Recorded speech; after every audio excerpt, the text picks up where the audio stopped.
बंधुओं, कहा जाता है गुरु के बिना जीवन शुरू नहीं होता है।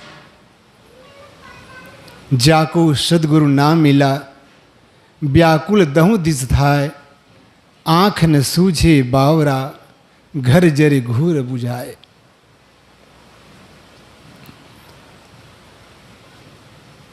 ज्ञान प्राप्त करना, वो भी गुरु के सानिध्य में, परम सौभाग्य की बात कही जाती है। सच में यदि हमारे जीवन में गुरु नहीं मिलते, गुरु का सानिध्य नहीं मिलता, उसका प्रभाव, उनका आशीर्वाद, उनका वरदान, उनकी कृपा दृष्टि हमारे जीवन में इतना है, तभी हमारा जीवन कुछ जीवन जैसा लग रहा है। जिन लोगों के जीवन में गुरु नहीं मिले हैं,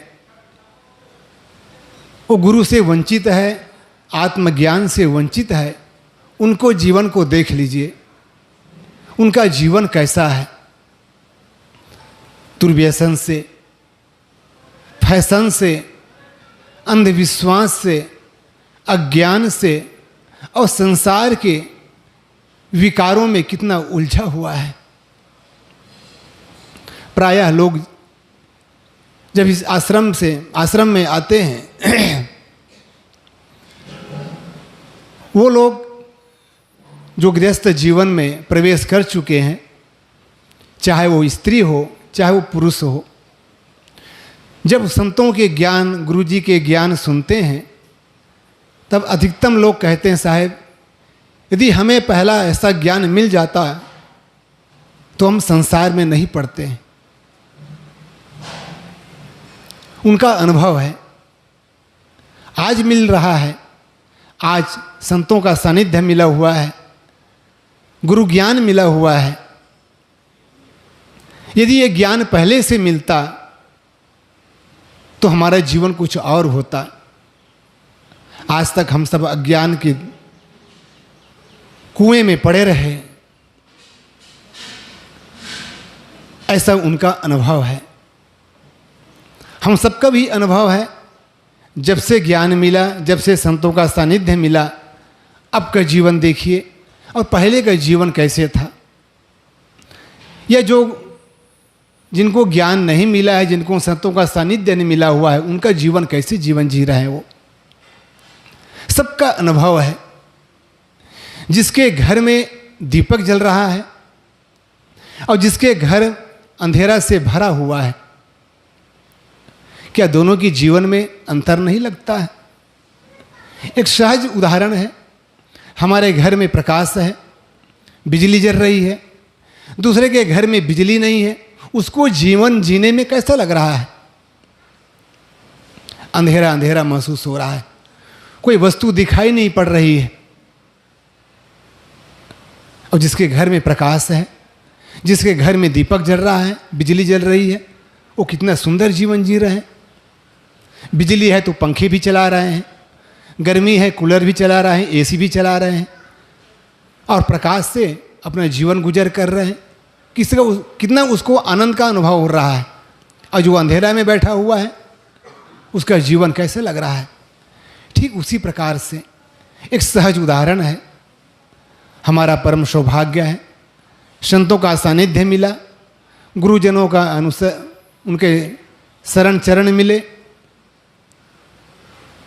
यदि ये ना मिलता तो आज हम भी उन्हीं लोगों की तरह दर दर भटकते, व्यसन, फैशन और अंधविश्वास और कितने प्रकार के गलत धारणाओं में पड़ के हम भी दर दर ठोकर खाते होते।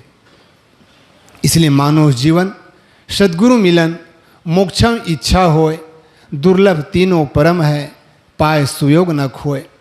संतों का ये आशीर्वाद हम पर बना हुआ है। बस अपना ही आशीर्वाद या अपनी कृपा अपने पर बनाए रखें। वो क्या है? संतों का सानिध्य न छूटे और सदग्रंथ न छूटे। गुरुदेव जी कहा करते थे, अच्छे संतों का सानिध्य और अच्छे ग्रंथों का पठन पाठन ये नहीं छूटना चाहिए। यदि जो इन अच्छे संतों का सानिध्य छोड़ दिया और अच्छे ग्रंथों का पठन पाठन छोड़ दिया, समझो वो संसार में भटक रहा है। इसलिए संतों के विचार बहुत देर से सुन रहे हैं और भी सुनना है, इसलिए मैं आप सब यही गुजारिश करता हूँ। आप सब भी काफ़ी वर्षों से इस आश्रम में आ रहे हैं और संतों के सानिध्य पा करके ज्ञान प्राप्त कर रहे हैं। ऐसी ज्ञान, ऐसी भक्ति, ऐसी आस्था प्रेम यदि बनाए रखेंगे तो सचमुच में हम सबका जीवन ऐसा ज्ञानमय, ज्योतिर्मय और शांतिमय बना रहेगा। इसी के अभाव से आज आदमी पढ़े लिखे होकर के भी भटक रहा है। क्या हुआ, वो इंग्लिश मीडियम में पढ़ रहा है, हिंदी मीडियम में पढ़ रहा है, कोई भी मीडियम लेकर के पढ़ रहा है, चाहे उसके पास धन बढ़ जाए, ज्ञान बढ़ जाए, बुद्धि बढ़ जाए, पद बढ़ जाए, लेकिन आत्मज्ञान बिना नर भटकी, क्या मथुरा क्या काशी, ये गुरुवर कबीर का ऐलान है। इसलिए आदमी धन से बड़ा नहीं होता है, पद से बड़ा नहीं होता है, बड़ा परिवार से बड़ा नहीं होता है, बल्कि बड़ा होता है, सुखी होता है आत्मज्ञान से, संतों के सानिध्य में जाने से और जा कर के अपने विचार को बदलने से। इसलिए जो भक्ति आज तक आप सबके अंदर में बनी हुई है, जो आस्था प्रेम बना हुआ है, वही आस्था प्रेम का दीपक जलाते रहें और इस आस्था को लेकर के सत्संग में आते रहें। अपने आने वाले भविष्य को, अपने बाल बच्चों को भी लाते रहें, तो सचमुच में हमारा जीवन कुछ और रहेगा, हमारा जीवन में कुछ और चांद चांद बना रहेगा। इसलिए ये आशाएं, ये कामनाएं हम सबके दिल में जगता रहे, जलता रहे, ये आप सबसे मैं अपेक्षा करता हूँ। ज़्यादा न कहते हुए मैं अपने वाणी को विराम देता हूँ। बोलो सद्गुरु कबीर साहेब की जय, सद्गुरु अभिलाष साहेब।